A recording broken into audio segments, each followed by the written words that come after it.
हिते breaking news ॾींदासीं। Sindh आबादगार board सूबे में चौमासी बरसातनि सबबि आबादगारनि जे 50 अरब रुपयनि जे नुक़सान जो काथो लॻायो आहे। आबादगार बोर्ड हुकूमत खे आबादगारनि जी सहायता तोड़े ज़रई कर्ज़ आबियानू ऐं ढल माफ़ करण जो मुतालबो कयो आहे। हैदराबाद में सिंध आबादगार बोर्ड जो अहम इजलास सीनियर नायब सदर महमूद नवाज़ शाह जी सदारत हेठि थियो आहे। इजलास में मुख़्तलिफ़ इलाइक़नि में पियल मींहं सबबि फ़सलनि ऐं चौपाई माल ते पियल असरनि जो जाइज़ो वरितो वियो आहे।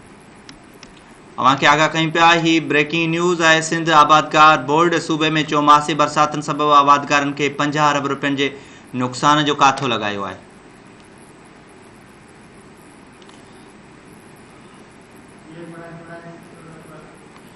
ब्रेकिंग न्यूज़ अवां सां शेयर कयूं पिया। सिंध आबादगार बोर्ड सूबे में चौमासी बरसातनि सबबि आबादगारनि जे 50 अरब रुपयनि नुक़सान जो काथो लॻायो आहे।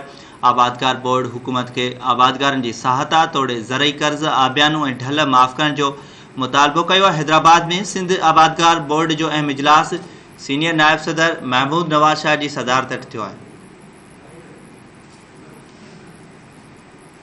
इजलास में मुख़्तलिफ़ इलाइक़नि में पियल मींहं सबबि फ़सलनि ऐं चौपाई माल ते पियल असरनि जो जाइज़ो वरितो वियो आहे।